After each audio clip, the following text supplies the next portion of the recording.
after us watching Souls, we really noticed that the movie, its themes are very, very mature and deal with a lot of like questions about life and the afterlife. Like for the younger audience, for kids, you think kids would really get this movie, or that Pixar should start actually going to more mature audience movies and actually direct more movie towards adults? I think there's two, well, more than 2 layers, but the 2 layers that I see right now is one, marketing, right? If they're trying to market towards adults, that's completely different. And I do feel like the animation and more animated type movies are definitely more marketed towards kids. So that's one aspect. The other aspect is, the themes and stuff like that. I do feel like it's not a bad thing to introduce these ideas early on to kids so that they can think about it. If a kid likes this movie for reasons that aren't the theme, and then they eventually watch it again when they're older, I think it'll help as well. So I feel like I agree. I feel like it's not too mature for kids. That's my personal opinion. I guess for me, the reason why I have this question, because personally, obviously, I would prefer a movie like if I was a kid, or if I had children, I would love for them to watch a movie like this. But I guess what ponders me or gets me these questions is like this movie, a lot, like for example, the scene where they're in that barbershop and they're like talking about life, like a scene like that, like as a child, I can't really like, I just don't feel like most children can relate to a lot of the topics they're talking about in this movie. Not that they can't enjoy it, like they can enjoy the movie, enjoy the fun spectacle of it. But the point is, there's a lot of substance talk that I feel like it'd be really... It'll go over their heads. Yeah, go over their heads and stuff like that. And I can't imagine this movie being something where it's like they can sell toys and stuff like that. Because it's not like, it's more of like that personal, deep, meaningful movies that only... I feel like more adult audience would get versus a child. So I think go ahead. Oh, okay. I can understand that. It's hard to say too, because we're not children anymore, so we can't really say if we would like it. But I think for the most part, a lot of these movies is, you go and you watch it with your family. It's a Disney movie, so I think they for sure are trying to hit the parents as well, because the parents are the ones that are going to be paying for this. I'm looking at this at like a business standpoint. They're the ones that are going to be paying for the movie, buying whatever, toy or retail item it is for the child. So and if the parents like it, then, if they're going to buy it again, they're going to watch buy another ticket again for them to watch it, even though there's no, sales going on right now, obviously, because of the pandemic.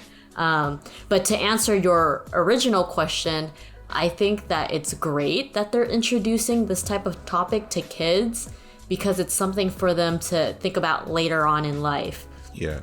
Like if they were to come to some sort of obstacle and they're like, hey, you know what? I think this movie actually answers that, or this movie inspires you to find out what you want to do in life.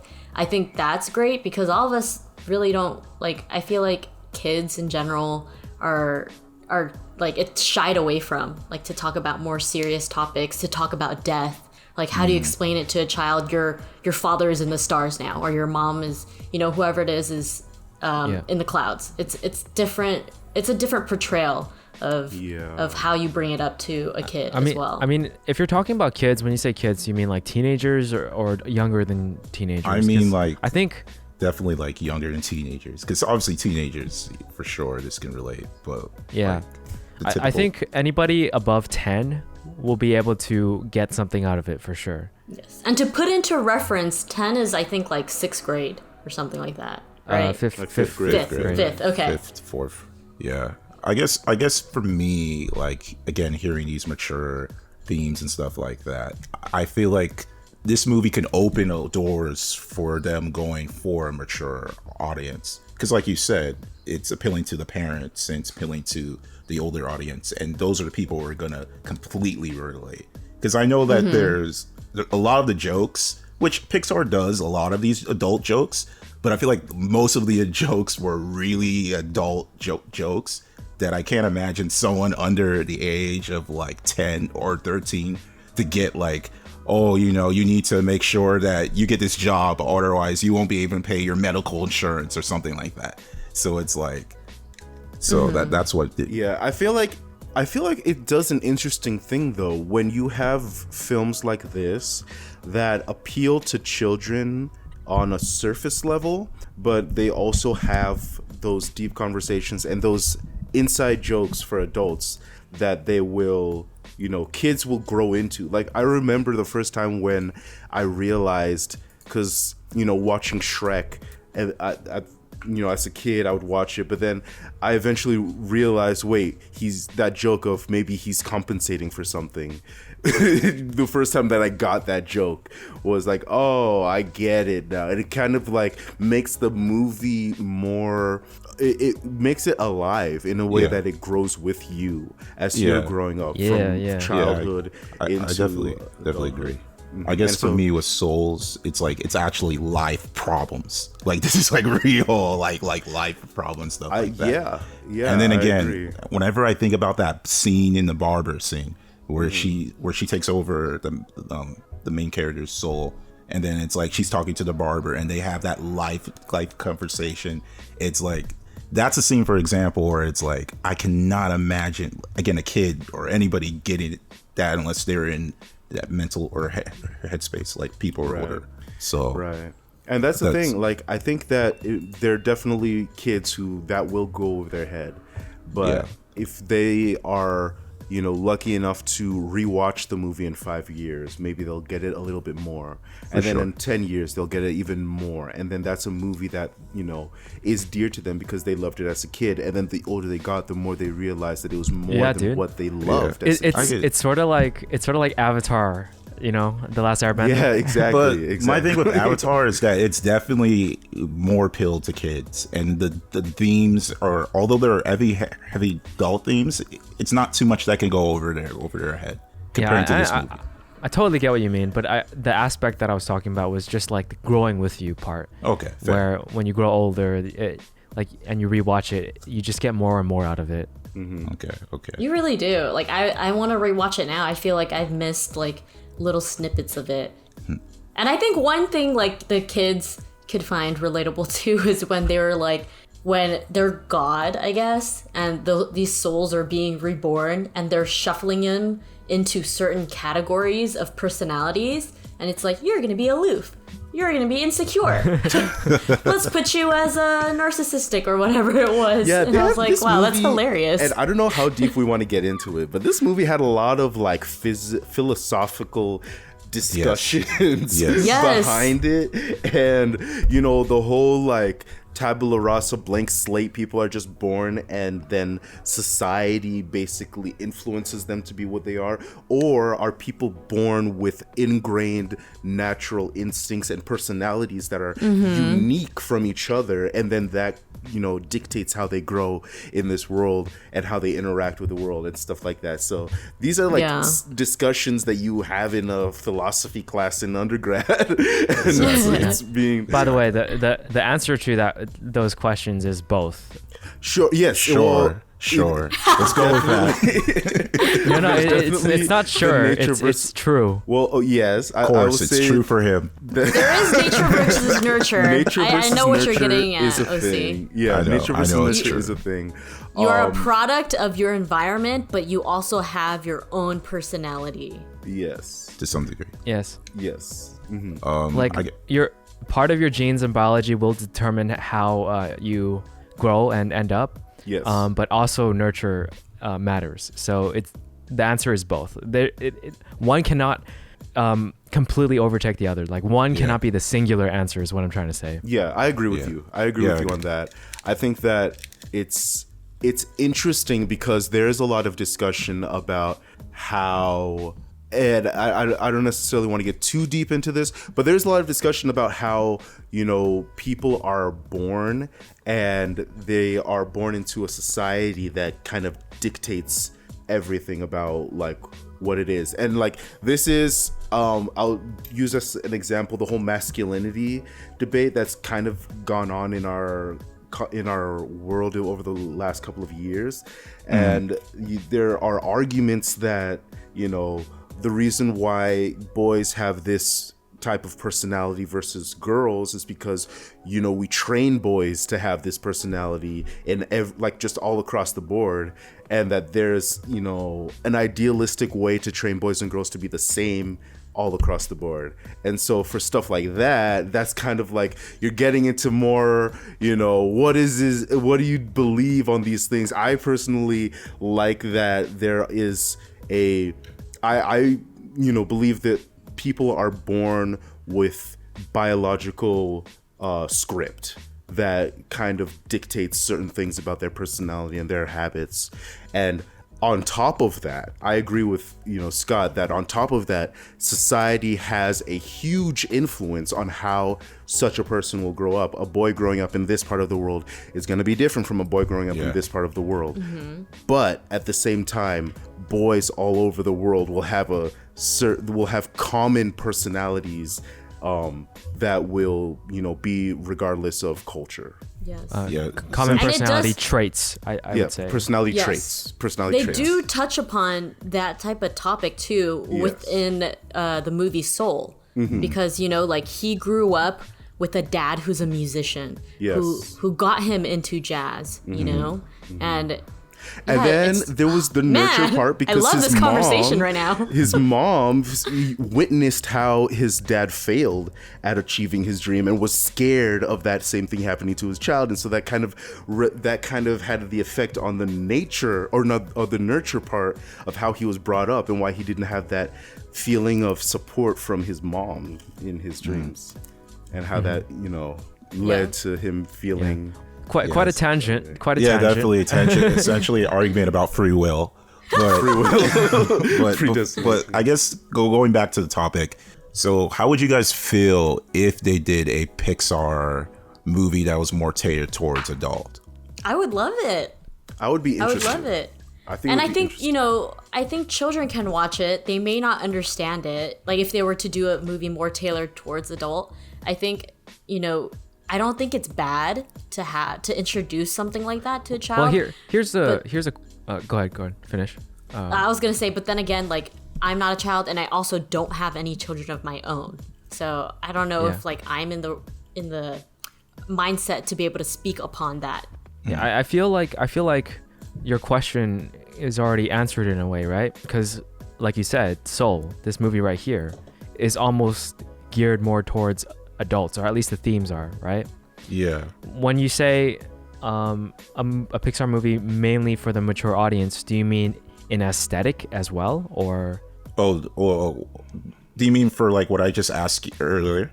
Yeah, just now, because technically your answer is Soul, right? That movie, the themes are geared towards adults. I guess it's like. Are you talking about marketing or what? Yeah, like marketing. I guess full aesthetic, all of that. Yeah. Yeah, because the only other thing that I can think about is something like Studio Ghibli, where they'll have violence sometimes in their films that are animated films, but geared towards adults as well as children. But they also have that edginess to it where they can go violent and stuff, or super scary stuff like that. Is that kind of the line that you're talking about? That maybe Pixar, something along the lines of that. Maybe like show more violence, show cruelty, show more. Yeah. So it doesn't have to always be life or death. It can be like right. Or with like Soul, if they had people going down to like a deep, dark, fiery. Well, no, not like that. As well as I'm just saying. I don't know. Okay, I get what you mean. Like, I definitely think that would be very interesting to see. I feel like there's got to be some example, right? Maybe we can't think of it on the spot, but maybe there is like an animation type movie where it's mainly mature and similar. I think Princess Mononoke is pretty mature. Yeah. Princess Mononoke is pretty mature. I wouldn't mind it if they redid this movie and also like added an aspect of what happens to people who do bad. Like, are they reborn in the great beyond? You know what I mean? Like, or is there a hell for them? I think that one of the interesting things that this movie did was it stayed away from hard set rules. Yeah. like you go up into this light, what's in the light, they don't really talk about that. Or there's this pre-birth area where people are given personalities, but they don't necessarily go too deep into that as well either, because even in that pre-birth area there's a state where it's just blank slate, but then they have to be transitioned into like, okay, here's your personalities now. And so even still they have a lot of they touch on some things. They even touched on like some spirituality stuff with what's that character who helps the one them. that spins the boards. Yeah, the board spinning guy. He was gonna do some ritual to like get them back into each other's bodies, but they didn't even they alluded to that, but they didn't follow through on that. And so I think that they played they were really smart by like playing a line of like, we're not necessarily looking to make definitive statements on this is how life is, this is how life is, this is what happens after you die, this is what spirituality is. They kind of alluded to some things, they didn't make concrete judgments on it, and I think that benefited the movie overall. I agree. Yeah. And also, it's very risque, I want to say, for Disney to even do this type of movie, especially because it does touch upon religion. Like, people believe there's a heaven and you don't get reborn or whatnot. So I would say, like, maybe some people are mad about this movie. Yeah, that's kind of what brought me to this talk. Because I was reading comments into that as well. Did you see stuff on that, Chuku? Yes, okay. Yes. I was reading comments about that, and then they were talking about like how I don't want my kids looking at this. Interesting. And all that stuff, so. Yeah. That was partially. This is where it's different, because my religious background is Buddhism, and we do believe in like reincarnation and whatnot. But then again, I have a pretty open mind, and I don't know. Yeah. But so the reason parents didn't want their kids to watch it is because of the whole Great Beyond thing? Stuff like that, things like that. And then even then, I feel like some of these parents may had insecurities. So it's like when you bring up topics about, what I'm doing, what's my purpose and stuff like that, some people might get really like I don't want to be thinking about that in a Pixar film. I just want to enjoy and like escape, like shut off. And that's even more a great reason to like expose these type of films to kids. Yeah, I agree. So they get used to hearing those questions and answering them. Yeah, you just want to piss off those parents. Well, it's a discussion to be had. And there's this crazy, this is going to be a little bit off tangent, and it might piss off some people, but religion can sometimes, and for the most part, be viewed as a cult as well, and like brainwashing and whatever it may be. So I'll just leave that there, and I'm not going to go more in depth into it. Yeah, we're going to save our religion and free will topics for another discussion. But I feel like this is a good sign of like a great movie, right? It has some polarizing elements, or it has some questions that I feel questions that are brought up that people will have different answers to. And I mean, I'm not gonna lie, like I even felt a little bit of I was side-eyeing the movie a little bit with the whole we're gonna do a spiritual ritual to get you back in each other's bodies. I was like, I wonder how this is gonna be. But then like what I said, the movie kind of played it off in such a great, like, smart way that I was like, okay, like this is ultimately everything is cool. So I can empathize on a certain level with parents who are maybe questioning whether or not to introduce this to their kids, but at the same time, I think anybody should be able to watch this movie. Like, if you have a 1-year-old kid, you could show to them they're like learning how to speak English, and if you have like a 15-year-old, you can show it to them as well. Like, I think that the discussions that will come out of a movie like this are more valuable than what you might misconstrue from watching it. So yeah, agreed. Yeah, let us know your opinions in the comments, but thanks for watching.